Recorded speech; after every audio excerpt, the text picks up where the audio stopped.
Good afternoon students. मैं आज आपको पाश्चात्य राजनीतिक चिंतक प्लेटो के विषय में बताने जा रही हूँ। प्लेटो का राजनीतिक चिंतन में अत्यधिक महत्वपूर्ण स्थान है और प्लेटो जो कि सुकरात के शिष्य थे, सुकरात के राजनीतिक जीवन का प्रभाव इनके जीवन पर बहुत अधिक पड़ा और सुकरात से ही प्रभावित होकर के इन्होंने एक आदर्शवादी राजनीतिक चिंतन दिया है और इनकी जो अध्ययन पद्धति है निगमनात्मक अध्ययन पद्धति, और ये समाज शैली में अपने विचारों को लिखते हैं। इनकी प्रमुख पुस्तक स्टेट्समैन, लॉज और रिपब्लिक का दूसरा नाम द कंसर्निंग जस्टिस है और इनका प्रमुख उद्देश्य था एक आदर्श राज्य का निर्माण और उसी से संबंधित इन्होंने अपने विचार दिए हैं। इनके राजनीतिक विचारों में मुख्य रूप से इनका न्याय सिद्धांत, प्लेटो का साम्यवाद और दार्शनिक रचना का सिद्धांत प्रमुख है। तो हम सबसे पहले प्लेटो का न्याय सिद्धांत देखते हैं। प्लेटो का न्याय सिद्धांत उनकी पुस्तक द रिपब्लिक में निहित है। द रिपब्लिक का दूसरा नाम ही है द कंसर्निंग जस्टिस। इन्होंने अपने न्याय सिद्धांत को देने से पहले सबसे पहले उस समय जो प्रचलित न्याय का सिद्धांत था, जिसे परंपरागत न्याय का सिद्धांत कहते हैं, उसकी आलोचना करते हैं और फिर अपने न्याय का सिद्धांत देते हैं। उस समय प्रचलित न्याय के सिद्धांत में मुख्य रूप से सेफेलस, पॉलीमार्कस, ग्लाइकन और थ्रैसिमेकस का न्याय का विचार था। अब सेफेलस ने कहा कि सत्य बोलना और ऋण चुकाना न्याय है। उसको प्लेटो कहते हैं हर परिस्थिति में सत्य बोलना और ऋण चुकाना न्याय नहीं हो सकता है।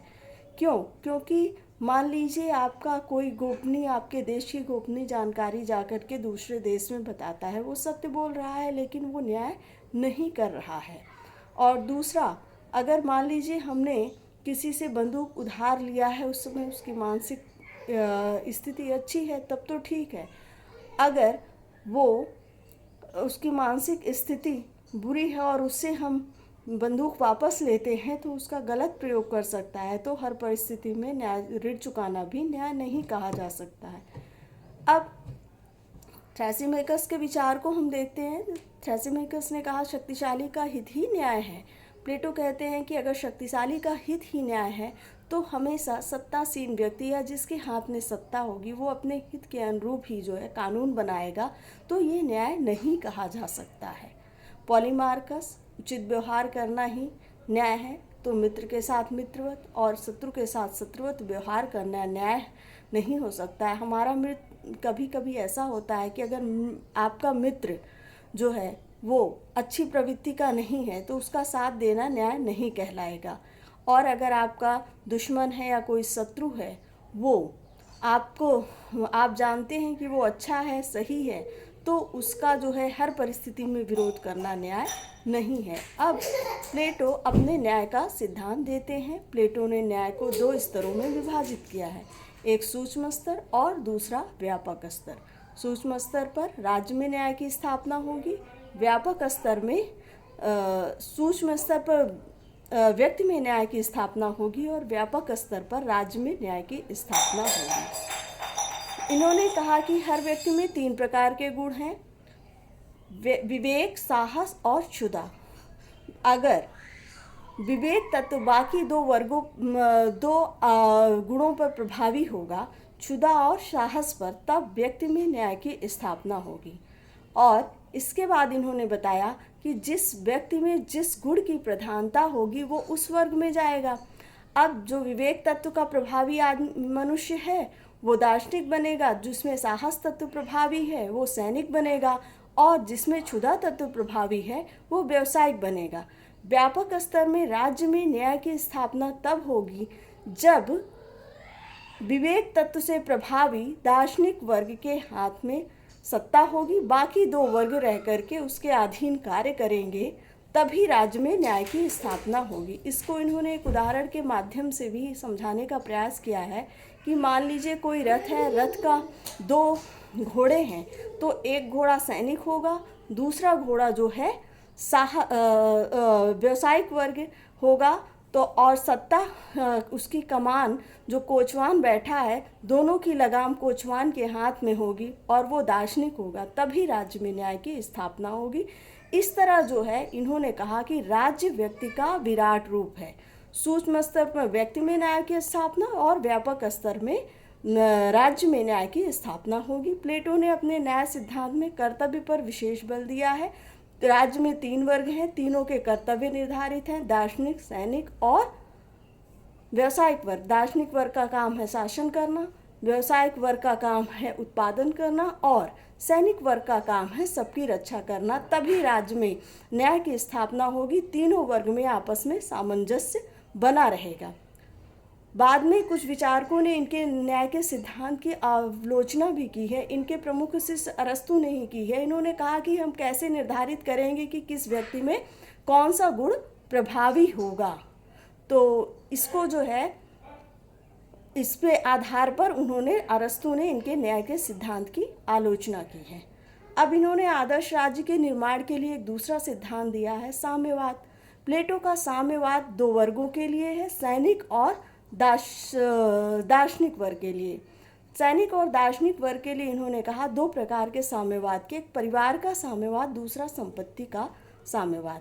इन 2 वर्गों के अपने निजी परिवार नहीं होंगे। जब परिवार नहीं होगा तो ये पूरे राज्य को अपने परिवार की तरह देखेंगे, तो सबको एक समान रूप से ये सबके लिए कार्य करेंगे। और दूसरा संपत्ति का साम्यवाद, इन 2 वर्गों के लिए इन्होंने कहा कि इनकी अपनी निजी संपत्ति नहीं होगी।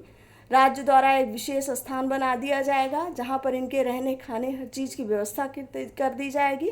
वहाँ इनकी समस्त आवश्यकताओं की पूर्ति होगी और वहीं वो लोग रहेंगे। संपत्ति को छूना भी मना है। तभी जो है जो आदर्श राज्य की हम कल्पना करते हैं कर सकते हैं। इनके साम्यवाद की आलोचना भी कई आधारों पर की है। अगर परिवार, जो अरस्तु कहते हैं कि किसी भी राज्य का आधार है परिवार, परिवार के बाद समाज, समाज के बाद राज्य का निर्माण होता है, तो इन्होंने ये राज्य से आधार को ही हटा रहे हैं। और संपत्ति का साम्यवाद, संपत्ति कुछ विशेष गुणों को जन्म देती है, जैसे परोपकार, दया, इन भावनाओं का जन्म जो है संपत्ति के माध्यम से होता है। इसकी भी इस आधार पर भी इनके साम्यवाद की आलोचना की है। इसके पश्चात हम देखते हैं प्लेटो का शिक्षा का सिद्धांत। प्लेटो ने शिक्षा को भी जो है 3 वर्गों में विभाजित किया है, प्राथमिक स्तर, माध्यमिक स्तर और उच्च स्तर। प्राथमिक स्तर की शिक्षा तीनों वर्गों के लिए है, द्वितीय जो कि 7 से 12 वर्ष तक के लिए, और प्राथमिक स्तर पर इन्होंने जो है मुख्य रूप से संगीत और व्यायाम की शिक्षा पर बल दिया है। संगीत को मानसिक स्वास्थ्य के लिए और व्यायाम को जो है शारीरिक स्वास्थ्य के लिए विशेष रूप से बल दिया है। और प्राथमिक स्तर की शिक्षा तीनों वर्ग के लिए, दार्शनिक, सैनिक और व्यावसायिक तीनों वर्ग के लिए है। द्वितीय स्तर की शिक्षा जिसमें हम देखते हैं कि जो विषय से संबंधित ज्ञान है, जैसे दर्शन शास्त्र, अर्थशास्त्र, इससे संबंधित जो ज्ञान दिया है, ज्यामिति का, इसके लिए केवल 2 वर्गों के लिए ये कहते हैं, केवल सैनिक और दार्शनिक वर्ग के लिए। और तृतीय स्तर की शिक्षा केवल दार्शनिक स्तर तक ही जो है इन्होंने निर्धारित किया, केवल दार्शनिक के लिए, क्योंकि ये शासक वर्ग में आता है, बाकी 2 वर्गों को शिक्षा से वंचित किया है। तो यहाँ पर इनके शिक्षा पद्धति की भी आलोचना की जा सकती है, क्योंकि इन्होंने शिक्षा को वर्ग में निर्धारित कर दिया। एक वर्ग को इन्होंने केवल प्राथमिक स्तर तक शिक्षा देने के कहा है, दूसरा जो है इन्होंने केवल द्वितीय स्तर तक शिक्षा देने की बात की है। प्लेटो का मुख्य उद्देश्य था आदर्श राज्य की निर्माण करना, और आदर्श राज्य के निर्माण के लिए इन्होंने इन सब सिद्धांतों को दिया है। अब दार्शनिक राजा का सिद्धांत, इन्होंने कहा कि राज्य में मुख्य सत्ता किसके हाथ में होनी चाहिए? दार्शनिक के हाथ में होनी चाहिए, क्योंकि दार्शनिक जो है ये विवेक तत्व से प्रभावी व्यक्ति है, और इसया ना तो इसका अपना निजी परिवार है, ना तो संपत्ति है, तो ये पूरे राज्य को अपने परिवार की तरह देखेगा। जैसे वीवर से एक बुनकर होता है, बुनकर जो है एक धागे को मिलाकर कपड़े का निर्माण करता है और अलग अलग धागे का पता नहीं चलता है, इसी तरह राज्य में विभिन्न वर्गों के लोगों को वो पिरो कर रखेगा और दार्शनिक के हाथ में सत्ता होगी, तभी जो है एक आदर्श राज्य का निर्माण हो सकता है। और बाकी की बातें अगर नेक्स्ट क्लास में आपको बताई जाएंगी। धन्यवाद।